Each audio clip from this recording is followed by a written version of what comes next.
everyone, perkenalkan kami mahasiswa Fisika FMIPA Universitas Samratulangi. Nah, nama saya Ririn Mei Susilowati dengan NIM 1910110414. Perkenalkan, nama saya Maria Octavia Saelan dengan NIM 191011040412. Saya Juwita Mahkalau dengan NIM 1910110411.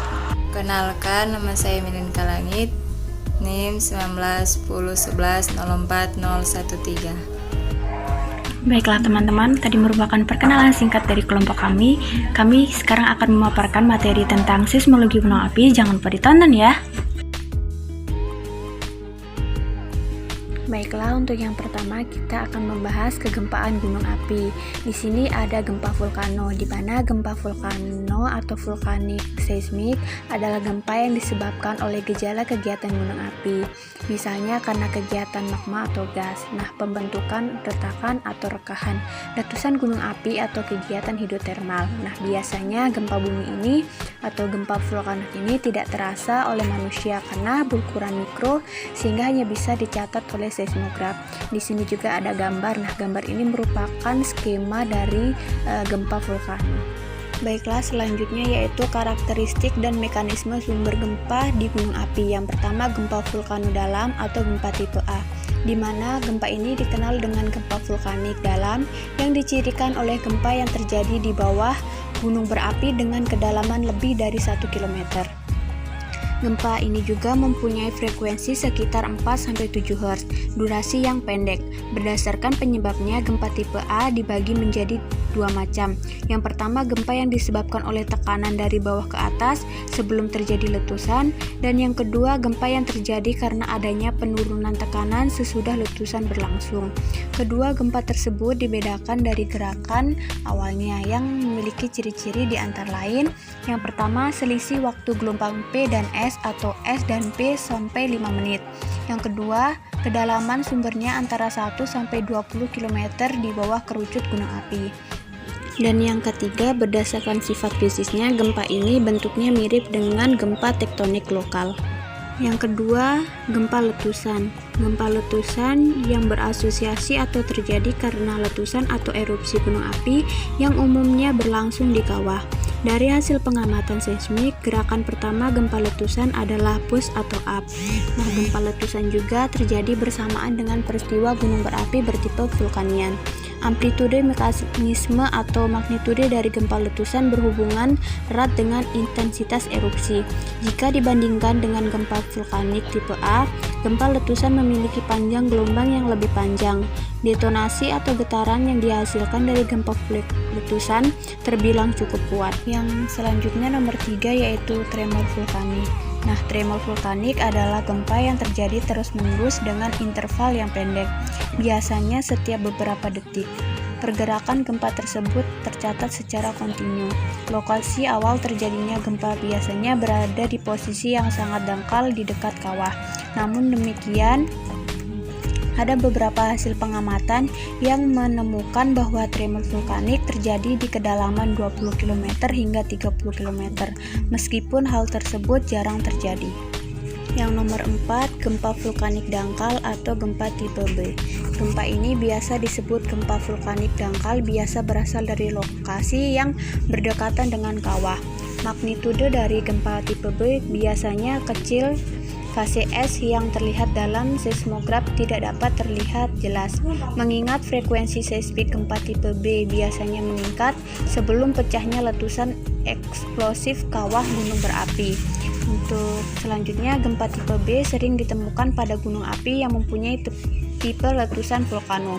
Ciri-cirinya yaitu yang pertama, gelombang P tidak tegas, sedangkan gelombang S sulit dikenali atau tidak muncul sehingga nilai S atau P sulit ditentukan. Yang kedua, kedalaman sumbernya kurang atau sama dengan 1 km. Yang kelima yaitu gempa hembusan. Jenis gempa ini mekanismenya hampir sama dengan gempa letusan, namun dengan kekuatan gempa yang lebih kecil dan material vulkanik yang terlempar lebih ringan. Hal ini tercermin dari besaran amplitude dan waktu atau durasi kejadian gempanya. Nah, gempa hembusan pada umumnya melontarkan materi gas, uap, dan air.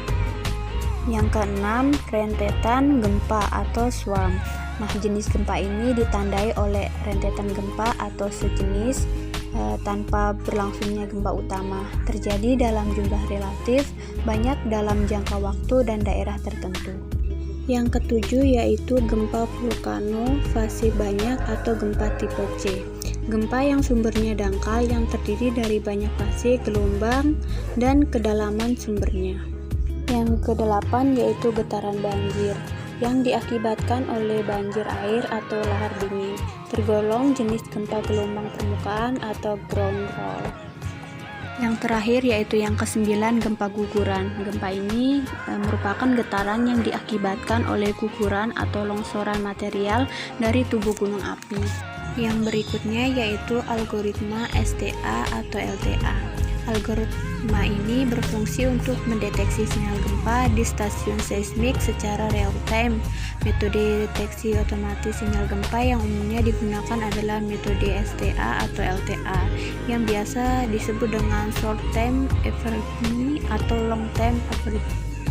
Di sini ada 3 gambar, yaitu gambar A, B, dan C. Untuk gambar yang pertama yaitu gambar A merupakan tampilan contoh sinyal dari gempa asli dan sinyal yang telah difilter.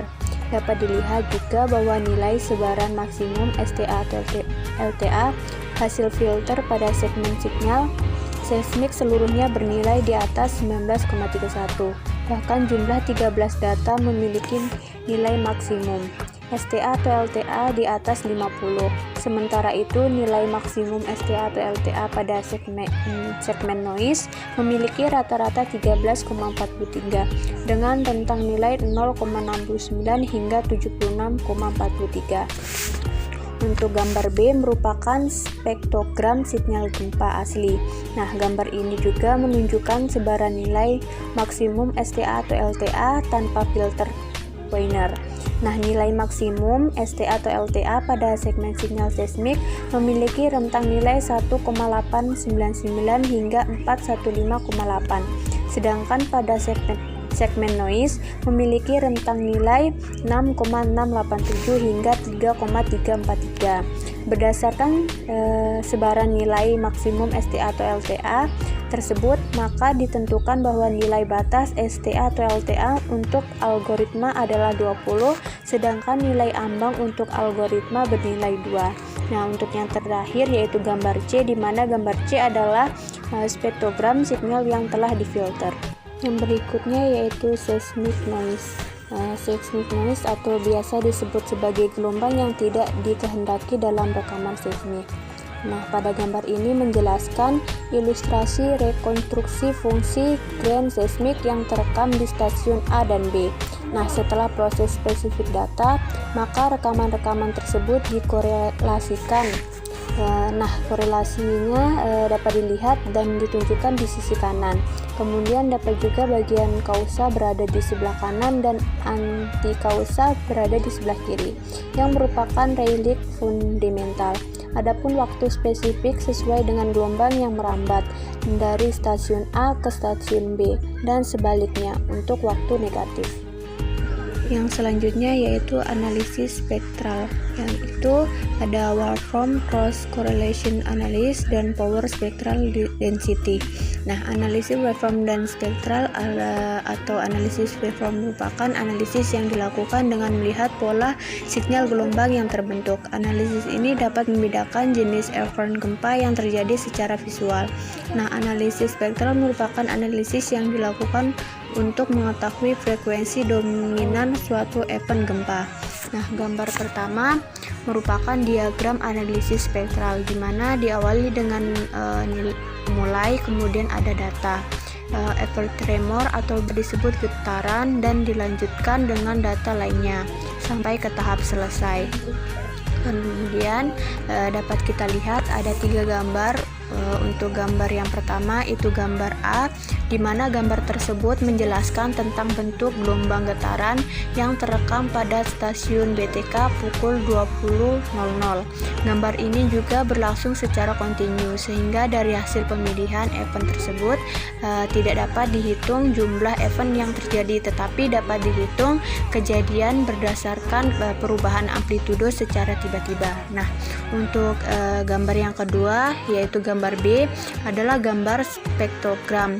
Nah, spektrogram adalah metode analisa suara pada komputer menjadi spektrum frekuensi melalui algoritma transformasi fast Fourier transform atau FFT. Dalam spektrogram, hal pokok yang harus diingat adalah bahwa suara dengan volume tinggi akan muncul dengan kisaran frekuensi tinggi.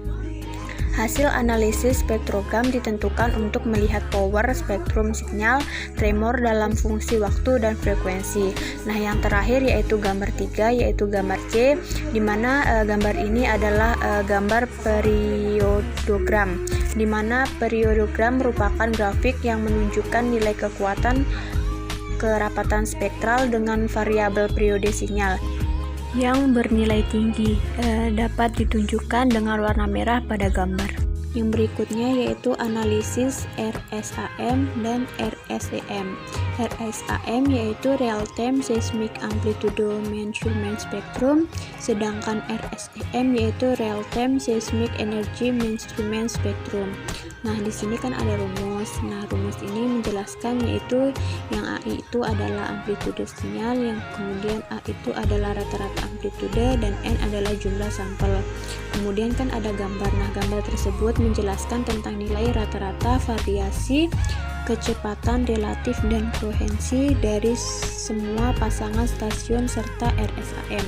Pada gambar ada kotak hitam, kemudian ada garis putus-putus merupakan selang waktu referensi, kemudian titik hitam adalah nilai RSAM selama 5 menit, dan titik merah merupakan rata-rata RSAM 5 menit selama 2 jam, dan tanda panah menunjukkan onset dari erupsi. Baiklah, sekian pemaparan dari kami, kurang dan lebihnya mohon dimaafkan. Jangan lupa share, like, comment, and subscribe. Terima kasih.